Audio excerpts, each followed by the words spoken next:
Hi guys, welcome to another session of Teh Tarik Talk.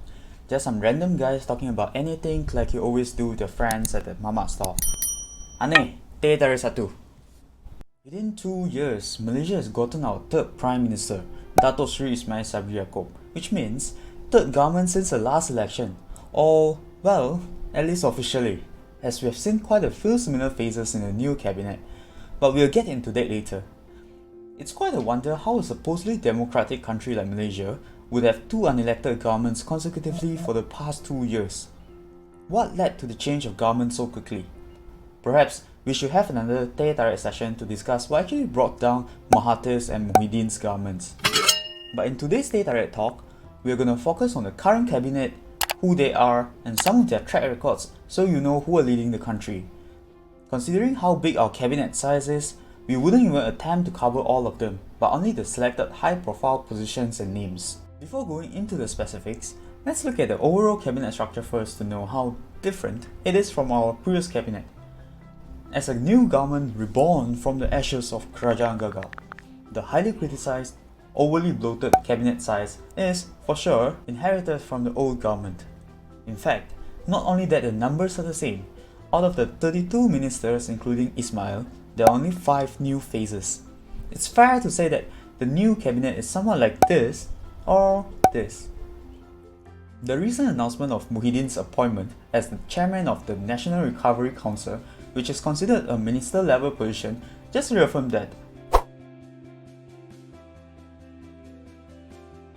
Okay, now let's introduce to you our new Captain Malaysia, Dato Sri Ismail Sabri. Graduating from UM as a lawyer, he pivoted into politics as a member of Temerloh District Council in 1987. He held several positions in the UMNO Temerloh divisions before being elected into the parliament for the new seat of Perak in 2004. After being re-elected in 2008 general election, he was appointed as a Minister of Youth and Sports at the age of 48. Since then, he has held several cabinet positions under Najib's premiership. During his service, he has made some pretty controversial statements and action. Do you remember the Lawyat riot in 2015 where a fight took place in response to a Malay youth caught stealing a smartphone from a Chinese retailer in Lawyat Plaza? Ismail, as the then Agriculture and Agro-based Industries Minister, was quoted calling the Malay consumers to boycott the Chinese-owned businesses. This arguably racist statement has received huge backlashes within the Chinese community, including some of the ruling parties like MCA. Then, the Mara digital malls were born. Fast forward to today, the 3 digital malls in Selangor, Johor and Pahang have all closed down due to poor sales turnover for multiple factors like lack of product variation, non-competitive pricing and weak publicity.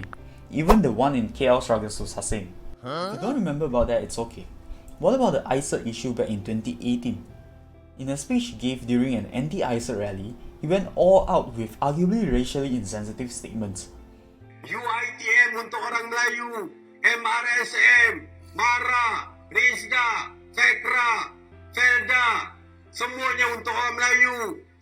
What about his endorsement for the vape industry in 2015? Just because it's a Malay-dominant industry, the half of the people are dispensable. What about the news on him getting caught consuming turtle eggs in Sabah, which is illegal in the state?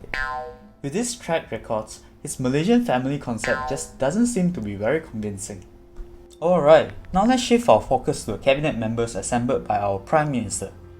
Similar to Muhyiddin's time, there will be no Deputy Prime Minister yet and 4 senior ministers are appointed, namely Dato Sri Azmin Ali as the Minister of MITI, Dato Sri Hishamuddin Hussein as the Defence Minister, Dato Dr. Muhammad Razi as the Minister of Education, and Dato Sri Haji Fadilah Yusof as the Work Minister.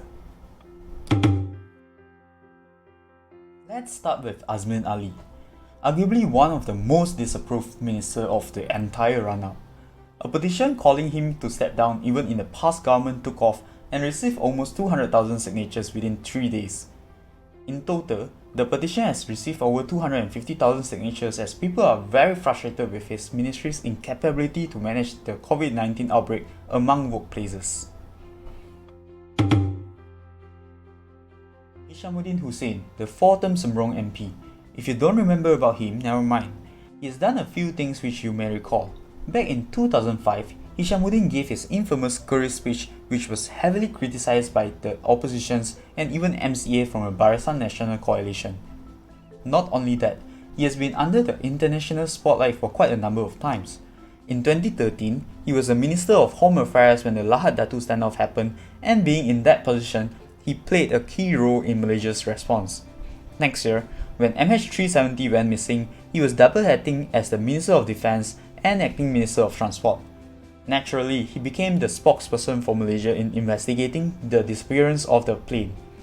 Once again, earlier this year being our Foreign Minister, he came under the spotlight when he addressed the Chinese State Councillor Wang Yi as his big brother.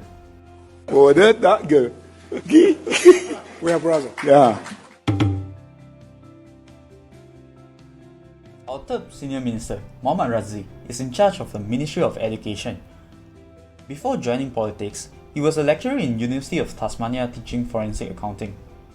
Muhammad Razzi started his political career in UMNO but left the party to join Bersatu due to YMDB scandal.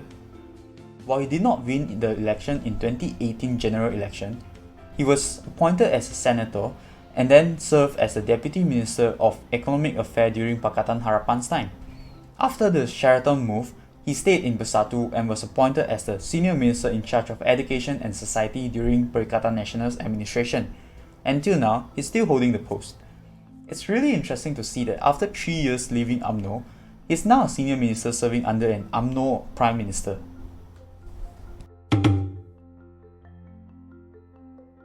Last but not least, our final Senior Minister, Fadila Yusof, who is in charge of the Ministry of Works.